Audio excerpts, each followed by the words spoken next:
आज हामीले फेरि एउटा नयाँ काम थालेका छौँ।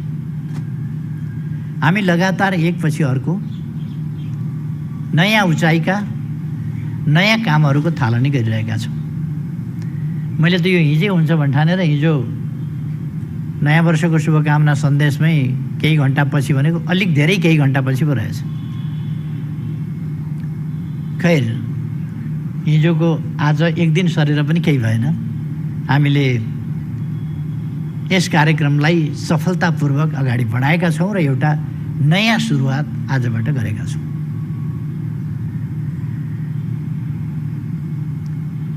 हामी सबैलाई थाहा छ, हामी समृद्ध नेपाल र सुखी नेपालीको राष्ट्रिय आकांक्षा निर्धारण गरेर तय गरेर त्यस आकांक्षालाई पुरा गर्नका निम्ति जो नेपाली जनताको तमाम नेपाली जनताको साझा आकांक्षा हो, त्यस आकांक्षालाई पुरा गर्नका लागि हामी हरेक क्षेत्रबाट प्रयास गरिरहेका छौँ। यो प्रयास गर्दा हामीलाई थाहा छ मानवीय संसाधन, मानवीय शक्ति अथवा मानव जाति, हाम्रो जनसङ्ख्या, हाम्रा देशवासी सबभन्दा ठुलो सम्पदा हो हाम्रो, सबभन्दा ठुलो सम्पत्ति हो हाम्रो र त्यसकै लागि हामीले सबै काम गर्नु परेको छ। विकास किन चाहियो मान्छेका लागि? यो प्रस्थान बिन्दु हो, यो आधार हो, यो मुख्य कुरा हो, यो प्रमुख कुरा हो। सबै कुरा मान्छे, त्यसपछि पृथ्वी, धरती वा त्यसलाई पनि छुट्याएर हामी माटो भन्न सक्छौँ। दोस्रो, यदि धरतीलाई छुट्याउने हो भने हामीले तेस्रो पानी भन्न सक्छौँ।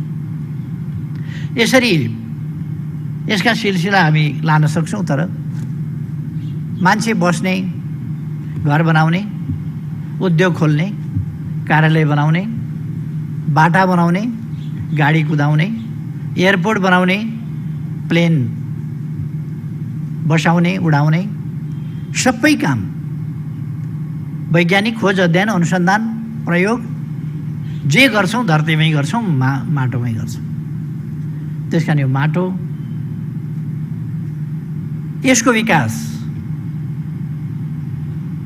बिना अरू कामहरू हामी अरू क्षेत्रहरू मात्रै अगाडि बढाउन सक्दैनौँ। किनभने हामीले हाम्रो जमिनको अत्यन्तै उन्नत ढङ्गले, वैज्ञानिक ढङ्गले अधिकतम सदुपयोग गर्न सक्नुपर्छ।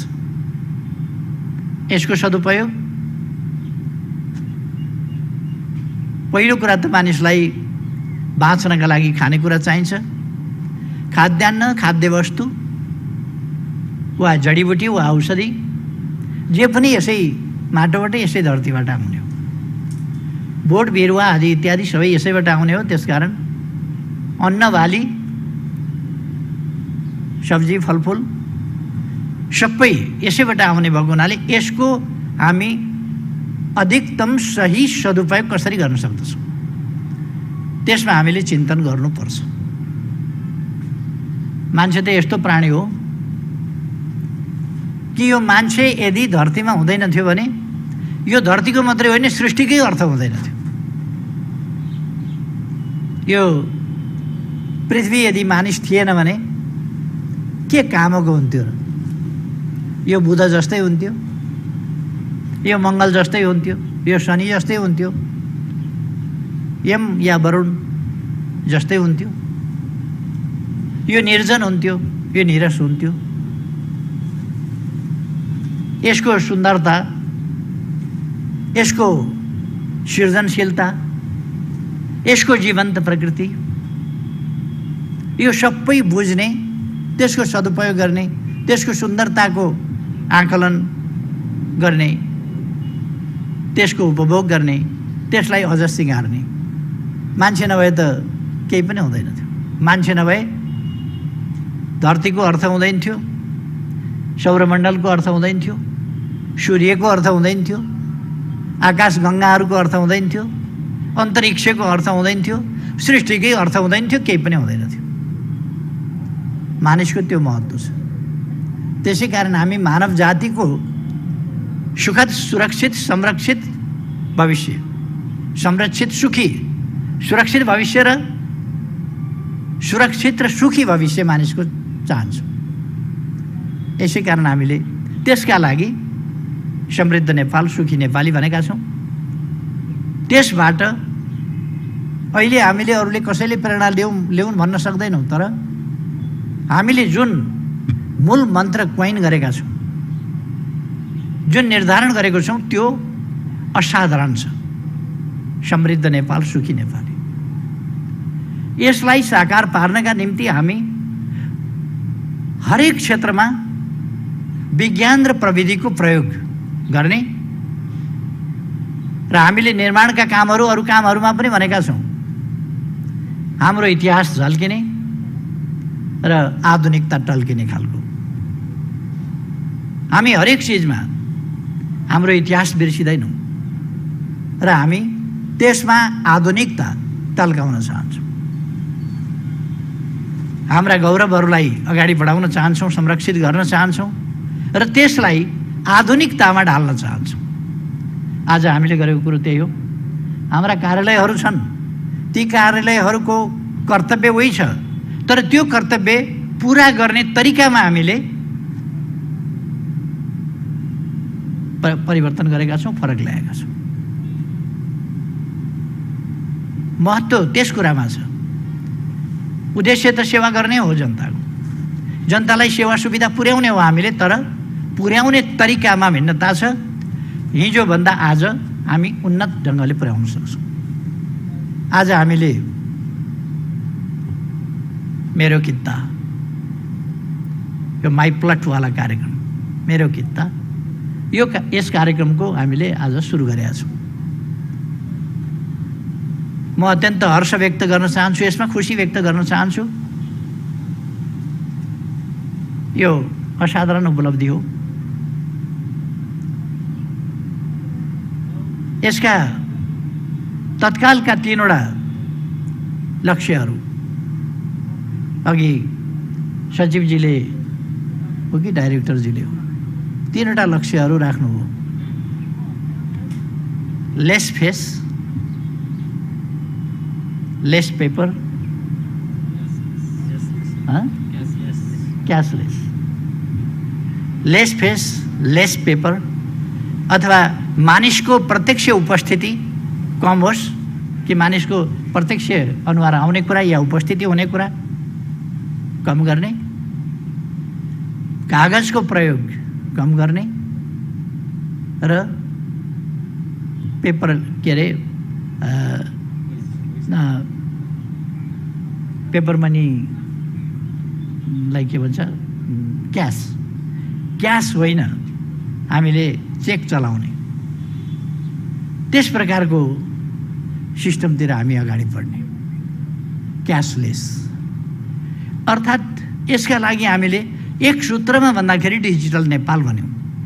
यो खालि नापीको क्षेत्रमा मात्रै होइन, यो नेपाल ल्यान्ड इन्फर्मेसन सिस्टमको कुरा मात्रै होइन, यो मेरो कित्ताको सिस्टममा मात्रै होइन, अनेक सिस्टमहरूमा हामीले नेपाललाई डिजिटल नेपाल बनाउन चाहन्छौँ, डिजिटलाइज गर्न चाहन्छौँ। यसको बहुआयामिक पक्षहरू छ। तसर्थ यसलाई हामी नयाँ ढङ्गले आधुनिक दिशामा लान चाहन्छौँ। म मूर्धन्य पूर्व नाभी विभाग प्रमुखज्यूहरूलाई देखिराखेका छु अगाडि। उहाँहरू पनि आज सोचिरहनु भएको छ, हाम्रै जमानामा यस्तो भएको भए हामी कुन रफ्तारमा काम गर्थ्यौँ। हिजो आफ्नो जमानामा यो प्रविधि भएको भए हामी कुन रफ्तारका साथ काम गर्थ्यौँ, तर अनफर्चुनेटली त्यति बेला यो प्रविधि थिएन। त्यसकारण हामी हाम्रा उद्देश्यहरू पुरा गर्नका लागि अब नयाँ नयाँ प्रविधिको प्रयोग गर्छौँ, नयाँ नयाँ प्रविधिको विकास गर्छौँ। विकास आफूले गर्छौँ, सकेनौँ भने हामी टेक्नोलोजी ट्रान्सफर पनि गर्छौँ, अरूको टेक्नोलोजी पनि हामी ल्याउँछौँ। र हाम्रो नारा हो मोडर्नाइजेसनका लागि हामीलाई हरेक क्षेत्रमा टेक्नोलोजीको प्रयोग गर्न पर्दछ। त्यसका लागि हामीले आफैले टेक्नोलोजी विकास गर्नुपर्छ। टेक्नोलोजी यदि विकास गर्न आफैले ढिला भयो भने हामीले ट्रान्सफर गर्नुपर्दछ, अरूबाट लिनुपर्दछ। हाम्रो यति बेला दुईटा कुरामा, लिने कुरामा दुईटा कुरामा विशेष जोड छ। एउटा इन्भेस्टमेन्ट ल्याउने कुरामा, दोस्रो टेक्नोलोजी ल्याउने कुरामा। हामी लगानी आमन्त्रण गर्छौँ, टेक्नोलोजी पनि हामी ल्याउँछौँ। यी दुईटा कुरा हामीले, अरू कुराहरू हामी धेरै आयातमा रुचि राख्दैनौँ, तर अहिलेसम्म हाम्रो आयात यति धेरै छ कि आत्मनिर्भरतातर्फ हामीले जानुपर्नेछ। यस सन्दर्भमा हामी कमसेकम कृषिको क्षेत्रमा, जमिनको उपयोगको क्षेत्रमा, कृषिको क्षेत्रमा, यी क्षेत्रहरूमा आत्मनिर्भर हुन सक्यौँ भने आत्मनिर्भरताको सुरुवात अरू क्षेत्रहरूमा पनि हुन्छ। कृषिको आधुनिकीकरण भयो भने, कृषिको व्यावसायिकीकरण भयो भने त्यसले साइडमा कृषि आधारित उद्योगहरू पनि खोल्छ। साना मझौला घरेलु उद्योगहरू खोल्छ, प्रशोधन उद्योगहरू खोल्छ, चिसानका सेन्टरहरू खोल्छ, जब अपर्च्युनिटी थप सिर्जना गर्छ। र यसका इफेक्टहरू खाली उत्पादन र उत्पादकत्व वृद्धिमा मात्रै हुँदैन। सहजता सेवा प्राप्त गर्ने वा सेवा प्रदाय गर्ने, उपलब्ध गराउने, सेवाग्राही वा सेवा प्रदायकको सजिलोको लागि मात्रै होइन कि यसले उत्पादकत्व वृद्धि गर्ने। त्यसको अर्थ यसले उत्पादनलाई अब ठुलो मात्राको उत्पादनतर्फ लाने, उत्पादकत्व वृद्धि र ठुलो मात्रामा उत्पादन। त्यस उत्पादनले बजार खोज्छ, पहिले आन्तरिक बजार खोज्छ, आत्मनिर्भरतातर्फ जान्छ, त्यसपछि त्यसले अन्तर्राष्ट्रिय बजार खोज्छ र हाम्रो एक्सपोर्ट बढ्छ। जब ठुलो मात्राको उत्पादन हुन्छ त्यसपछि त्यसका विभिन्न पक्षहरू, त्यसको सुरक्षाका विभिन्न पक्षहरू, कतिपय कुराहरू हामीले फलफुलहरूको सम्बन्धमा त्यसको प्रशोधनका कारखानाहरू, जुस कारखानाहरू, विभिन्न क्यानिङ, बोटलिङ यस्ता फ्याक्ट्रीहरू, ड्राई फ्रुट तयार गर्ने कारखानाहरूदेखि लिएर अरू प्रकारका अनेक कुराहरू हुन सक्छन्। त्यसकारण यसका मल्टिपल सकारात्मक असरहरू त्यतापट्टि अब देश जाँदैछ, त्यतापट्टि हामी देशलाई लान चाहिरहेका छौँ। यस सन्दर्भमा भूमि व्यवस्था मन्त्रालय, सहकारी मन्त्रालय यसैभित्र पर्छ होइन, गरिबी निवारण मन्त्रालय पनि यसैभित्र पर्छ, अथवा यो भूमि व्यवस्था, सहकारी एवं गरिबी निवारण मन्त्रालय, यसले यस क्षेत्रमा, यस दिशामा पुर्याएको योगदानको, यसका निम्ति विषयको मर्म बुझेर गरेका काम र पुर्याएका योगदानको म प्रशंसा गर्न चाहन्छु। हामीले जमिनकै सम्बन्धमा डिजिटल सोइल म्यापिङ त्यो सफलतापूर्वक सम्पन्न गरिसकेका छौँ। डिजिटल सोइल म्यापिङ जसले जमिन हिजो जस्तो त्यहीँ गएर त्यहीँ खनेर त्यहीँको माटो ल्याएर त्यहीँको माटोलाई परीक्षण गरेर लामो समय लगाउनु पर्थ्यो, त्यस्तो पर्दैन। अब तत्कालै हामी प्राप्त गर्न सक्छौँ। गुगलबाट जमिन हेरेर त्यो जमिनको स्थिति के छ, त्यहाँ कस्तो कस्तो क्वालिटी, के चिजको कमी के छ, बढी के छ, कुन बाली लगाउने हो, किसान कुन बाली लगाउन चाहन्छ, त्यस बालीका लागि कुन मलको कमी वा कुन चिजको बढी छ, अम्लीयता बढी छ कि क्षारीयता बढी छ कि के कुरामा बढी छ, कुन प्रकारको मलको, प्राङ्गारिक मलको कमी छ कि अथवा अरू मलको कमी छ कि के कुराहरूको कमी छ, त्यो कुराहरू हामी प्रत्यक्ष रूपमा देख्न सक्छौँ। र त्यस जमिनमा यो चिज, यस बालीको लागि यो चिज यति मात्रामा यो समयमा लगाऊ भनेर किसानलाई केन्द्रबाटै पनि निर्देशित गर्न सकिन्छ, जिल्ला कार्यालयहरूबाट पनि निर्देशित गर्न सकिन्छ र जहाँसुकैबाट पनि निर्देशित गर्न सक्ने गरी हामीसँग त्यस प्रकारको खालि त्यो जमिनमा के छ भन्ने थाहा भइसकेपछि त्यसको अर्थ के हो र कुन बालीका लागि कुन तत्त्वहरू त्यसमा थप्नुपर्छ भन्ने कुराको जानकारी भएको, प्राविधिक ज्ञान भएको मानिसले जहाँसुकैबाट पनि त्यसलाई गरिदिन सक्ने अवस्था रहन्छ। त्यसकारण हाम्रो प्राविधिकहरूको धेरै दौडधोप पनि हुँदैन। त्यो एक ठाउँबाटै उसले धेरै ठाउँहरूलाई निर्देशित गर्न सक्छ, अथवा विज्ञानको सही सदुपयोग, प्रविधिको सही सदुपयोगको अर्थ त्यही हो। हिजो उहिले भृकुटीलाई बिहे गरेर तिब्बत लाँदाखेरि दरबारमा बसेकी त्यो बिचरा राजकुमारीलाई ती पहराबाट 3 महिना हिँडाएर पुर्याउनु परेको थियो। अहिले 1 घन्टामा लासा एयरपोर्टमा खतरक्क ल्यान्ड गर्छ। कति सजिलो भयो। गाडीबाटै जाने हो भने पनि सजिलोसँग केही घन्टामा सजिलोसँग पुगिन्छ। हिँड्नु पर्दैन, भिर चढ्नु पर्दैन, उकालो चढ्नु पर्दैन, डाँडाका टुप्पासम्म खुइ गर्दै हिँड्नु पर्दैन। बोक्नेले पनि भिरमा त बोक्न मिल्दैन थियो नि, ओर्लेरै हिँड्नु पर्थ्यो। त्यो पाल्की बोकेर पनि पाल्की ठोकियो भने तल खोलामा पुग्थ्यो, भिरका फेदा पुग्थ्यो पाल्की ठोकियो भने। त्यस कारण त्यो पाल्की बोक्ने पनि ठाउँ हुँदैन थियो, लौरो टेकेर हिँड्नु पर्थ्यो। त्यो जमाना थियो भने अरूलाई कष्ट थिएन, खालि राजकुमारीलाई कष्ट थियो भने होइन। तर अरू त अघि पछि पनि बाटा हिँड्दा हुन्, बिचरा राजकुमारी त दरबारमै बसिराखे। त्यसलाई अलिक बढी नै कष्ट भयो कि अभ्यास नभएका मान्छेलाई।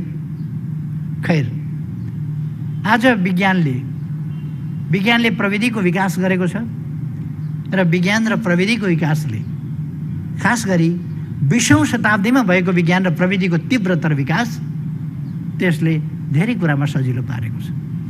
तर 20औं शताब्दीमा जुन कुराहरू भइसकेको थिएन कतिपय ठाउँमा भने आज हामी ती कुराहरू अगाडि बढाउँदैछौँ। यो थुप्रै कुराहरू, डिजिटल सोयल म्यापिङ, यो साउथ एसियामा हामी नै पहिलो हौँ यो गर्ने। सायद यो मेरो किताब पनि हामी नै पहिलो होला। हामी नयाँ टेक्नोलोजीको प्रयोगमा अगुवाई गरिरहेका छौँ अहिले। त्यही हिसाबले जानुपर्छ। म नापी विभाग, त्यस अन्तर्गतका साथीभाइहरूलाई धन्यवाद भन्न चाहन्छु। यो 1 वर्षमा सगरमाथाको उचाइ पनि नापिएको छ। यसै 1 वर्षमा डिजिटल सोयल म्यापिङ पनि भएको छ। यही 1 वर्षमा ल्यान्ड इन्फर्मेसन सिस्टम पनि डेभलप भएको छ। यही 1 वर्षमा यो मेरो किताब पनि डेभलप भएको छ। अथवा यस्ता थुप्रै कुराहरू जमिनको सदुपयोगको सम्बन्धमा, आधुनिक हिसाबले जमिनको सदुपयोग गर्ने सन्दर्भमा, यसबाट सेवा सुविधा प्राप्ति र प्रदाय गर्ने कुरामा, र उत्पादन र उत्पादकत्व वृद्धि गर्ने कुरामा, यी सबै पक्षहरूमा यसको दूरगामी महत्त्व रहेको छ, सकारात्मक महत्त्व रहेको छ, जसले आगामी दिनमा हाम्रो विकासलाई झ्वाट्ट हेर्दा, यो जमिनसँग झ्वाट्ट हेर्दाखेरि यो कृषिसँग, उत्पादन र उत्पादकत्वसँग, किसानसँग सम्बन्धित होला कि जस्तो देखिन्छ। तर त्यो मात्रै होइन, जति किता छन् नेपालमा ती सबै किताहरू, त्यो किताको नक्सा तपाईँ आफ्नो कम्प्युटरमा प्राप्त गर्न सक्नुहुन्छ, आफूले घरमा प्रिन्ट गर्न सक्नुहुन्छ। र त्यो कुरा खाली सेन्टरमा तपाईँले सम्पर्क गरेर यति किता भन्नुपर्छ, त्यति भएपछि तपाईँलाई उपलब्ध हुन्छ। यस प्रकारको एउटा नयाँ अभियान, यस्तै अभियान विभिन्न मन्त्रालय अन्तर्गत विभिन्न क्षेत्रमा यस्तै अभियानहरू अत्यन्त तीव्रताका साथ चलेको छ। आज हरेक मन्त्रालय आफूलाई गौरवान्वित ठान्दछ। हरेक मन्त्रालय आफूले यो काम गरेको छु भनेर देखाउन लायकका त्यस्ता मार्कहरू, आफ्ना पदचिह्नहरू, आफूले छोएका उचाइहरू, ती कुराहरू अङ्कित गरेर गौरवान्वित गर्छ आज हरेक मन्त्रालय त्यस्तै भूमि व्यवस्था सहकारी र गरिबी निवारण मन्त्रालय पनि एउटा हो जसले आफूले नयाँ मार्ग कायम गरेको छु, नयाँ रेकर्ड बनाएको छु, नयाँ उचाइ छोएको छु, उपलब्धिपूर्ण काम गरेको छु भनेर गर्व गर्न सक्दछ। नाभि विभागले त्यसै गरी गर्व गर्छ। एक क्षेत्रमा मात्रै होइन, अनेक क्षेत्रमा। मैले अघि नै भने नि, सगरमाथाको उचाइ नाप्ने कुरादेखि लिएर, जमिनको माटो नाप्ने कुरादेखि लिएर, जमिन सम्बन्धी टोटल इन्फर्मेसनका कुरादेखि लिएर अब मेरो कितासम्मका एप्सहरूबाट हामी डिजिटल नेपालतर्फको हाम्रो यात्रा, आधुनिक नेपालतर्फको हाम्रो यात्रा र कृषिलाई परम्परागत कृषिबाट आधुनिक व्यावसायिक प्रविधियुक्त कृषिमा विकास गर्ने, यसको उद्देश्य देशलाई खाद्य वस्तुमा, खाद्यान्न र खाद्य वस्तुमा आत्मनिर्भर बनाउने, त्यसबाहेक लगाउने वस्त्रहरूमा पनि आत्मनिर्भर बनाउने, त्यसबाहेक आवासका लागि पनि आत्मनिर्भर बनाउने, शिक्षाका लागि, स्वास्थ्यका लागि आत्मनिर्भर बनाउने हाम्रा अभियान जुन छन् ती कुरासँग यी जोडिएका छन्। हरेक मन्त्रालय यो मन्त्रालय मात्रै होइन, यो विभाग मात्रै होइन, हरेकले आज आफूले गरेका कामहरू, आज हरेक सचिवले मेरो समयमा मैले यो गरेँ, भोलि पाएको हुँदाखेरि पनि, लौरो टेकेर हिँड्दाखेरि पनि यो सिस्टम मेरो पालामा मैले सुरुवात गराएको थिएँ भन्न सक्छ। एउटा डाइरेक्टरले आज मैले सुरु गरेको थिएँ भनेर सम्झना रहने काम गरेको फिल गर्न सक्छ।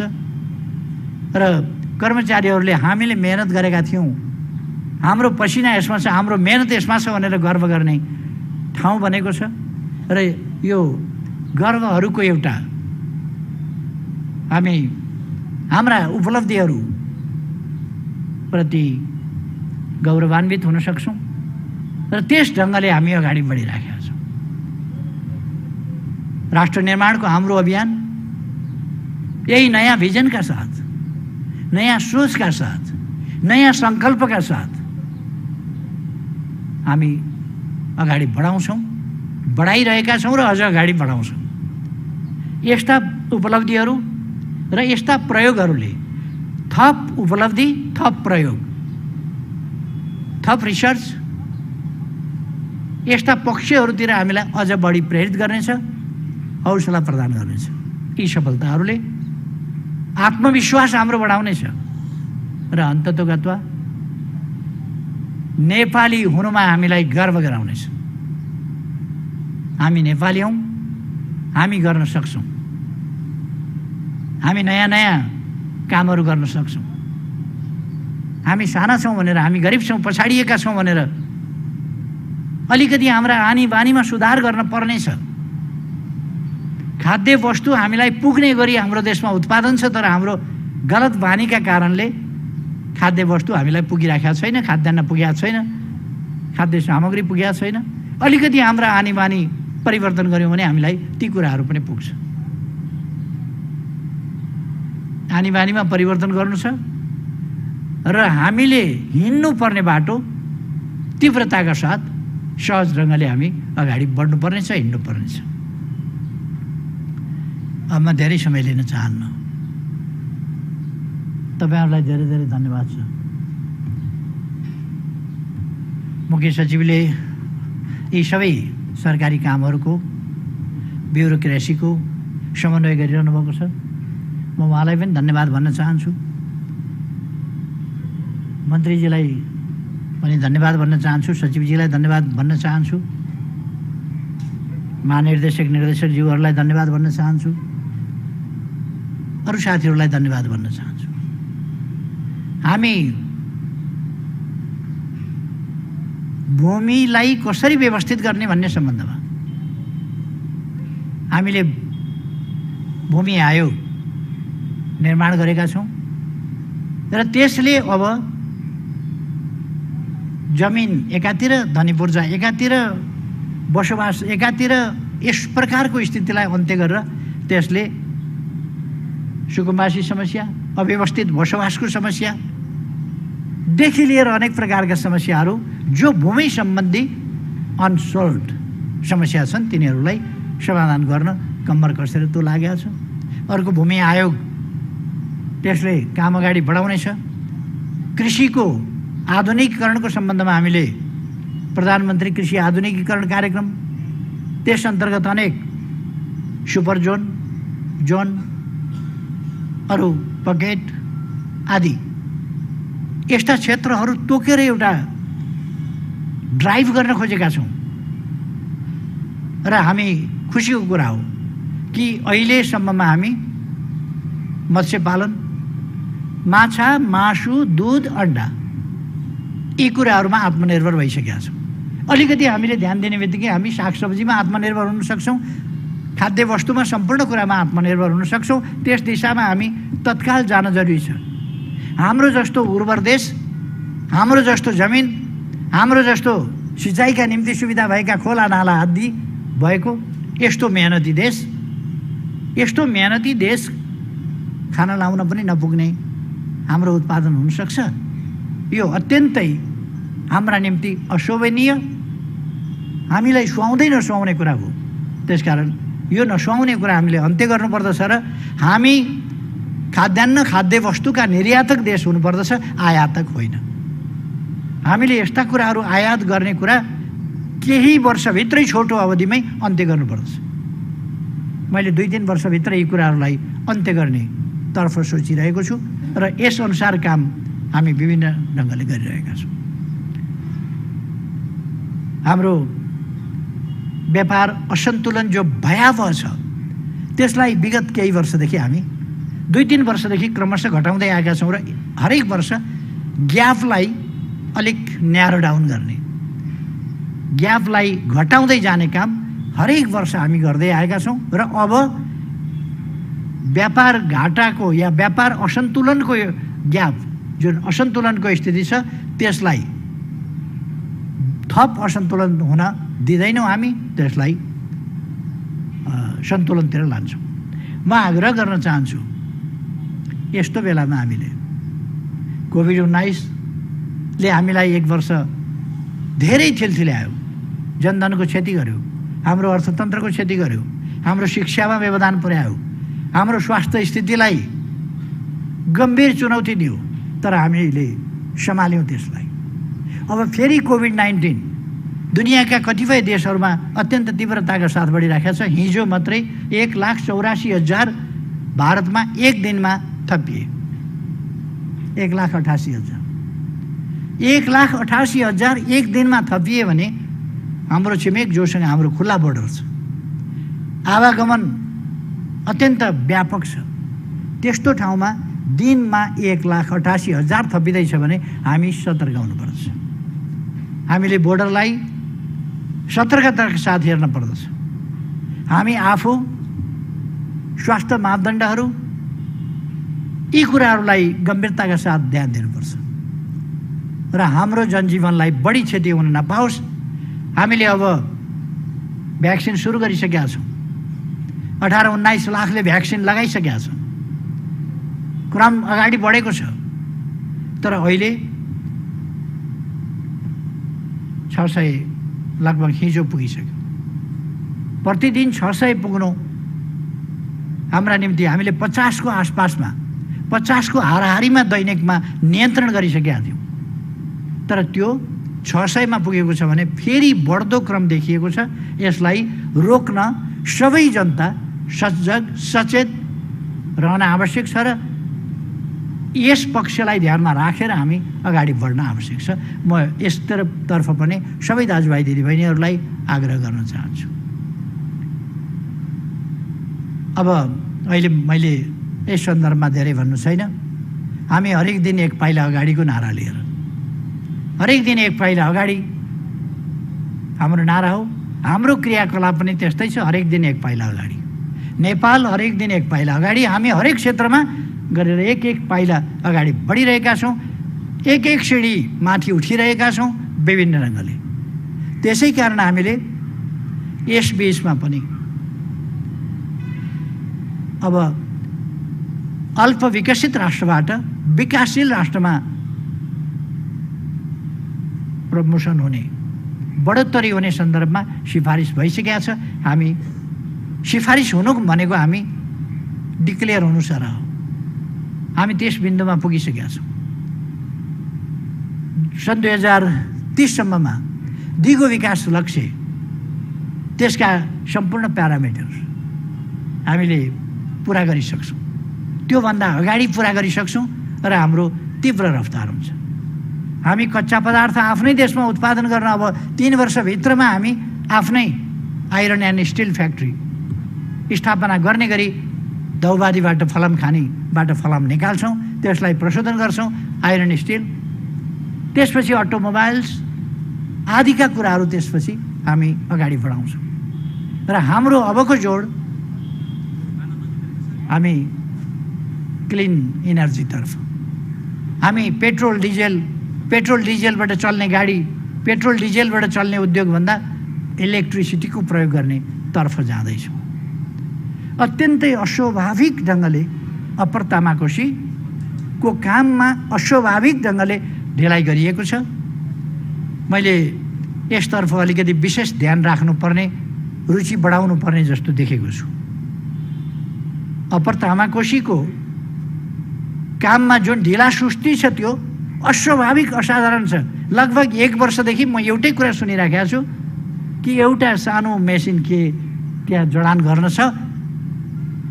1 वर्ष अगाडि सुनेको त्यही हो, 10 महिना अगाडि सुने त्यही हो, 8 महिना अगाडि सुने त्यही हो, 6 महिना अगाडि सुने त्यही हो, 4 महिना अगाडि सुने त्यही हो, 3 महिना अगाडि सुने त्यही हो, अघिल्लो महिना सुने त्यही हो। अहिले पनि सुन्दाखेरि एउटा सानो पाइप के जाति मेसिन त्यहाँ यसो राख्नु छ भनेर, त्यति राख्न दिनमा प्रत्यक्ष 5 करोड त्यसमा नोक्सान भइराखेको छ। परोक्ष समेत गरेर भन्ने हो भने 13 करोड दैनिक नोक्सान भइराखेको छ। र केही मान्छेहरूको यो ढिला सुस्ती हो या अरू केही हो त्यो हेर्न पर्ने भएको छ। जे होस्, यस्तो विलम्ब, यस्तो ढिला सुस्ती अब सह्य, अब मान्य हुन सक्दैन। हामीले कडाई नगरेको भए मेलम्चीको पानी पनि आउने थिएन। हामीले धेरै कडाई गरेर, तीव्रता दिएर, निर्माण कार्यमा तीव्रता दिएर कति दिनमा सक्छौँ यसका लागि हरेक दिन जसो ताकिता गरेर त्यसरी हामीले गरेका हौँ। फेरि पनि हामी काममा ढिला सुस्ती गर्ने, काममा व्यवधान खडा गर्ने वा अस्वाभाविक ढिला सुस्ती, यस्ता कुराहरूलाई अनदेखी गरेर बस्न सक्दैनौँ। ढिला सुस्ती गर्छ कसैले भने त्यसबाट हुने क्षतिको जिम्मा पनि लिनुपर्छ।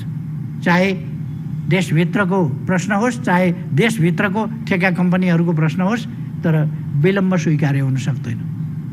रिजनेबल कारण बिना विलम्ब स्वीकार्य हुनै सक्दैन।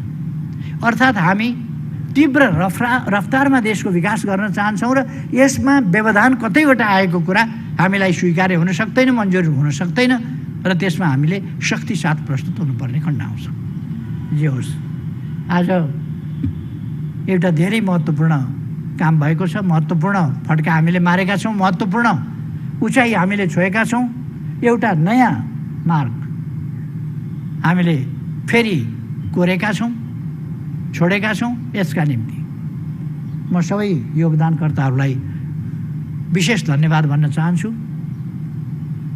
भर्खरै हामी नयाँ वर्षमा प्रवेश गरेका छौँ। हुन त हिजो पनि मैले सबै देश विदेशमा रहेका नेपाली दिदीबहिनी दाजुभाइहरूलाई एकमुष्ट नै नयाँ वर्षको शुभकामना भनिसकेका छु। फेरि पनि आज दोस्रै दिन मात्रै भएको हुनाले फेरि पनि नयाँ वर्षको शुभकामना पनि भन्न चाहन्छु।